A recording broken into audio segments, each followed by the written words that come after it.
به محض اینکه باورتو تغییر میدی خداوند بهت نشانه‌های جدید میده. نشانه‌ها منظورم چیه؟ منظورم اینه که یه کاری که قبلا خیلی وقت دنبالش بودی گیرت نمیومد بهت زنگ میزنن که کار جور شده بیا سر کار. نشونه‌ها منظورم چیه؟ نشونه‌ها منظورم اینه که بهت زنگ میزنن میگن آقا فلان قراردادت اوکی شد میتونی بیای کارتو انجام بدی. بهت زنگ میزنن میگن که فلانی من ازت فلان موقع اینقدر در واقع بهت بدهکار بودم نمیدادم الان میخوام پولمو بهت بدم. نشانه یعنی چی؟ داری تو خیابون راه میری پول پیدا میکنی، طلا پیدا میکنی.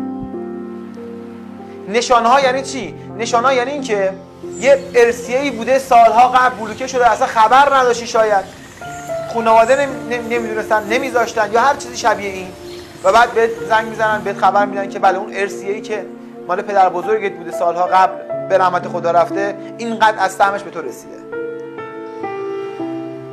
نشانه ها یعنی این اتفاقات براتون رخ میده.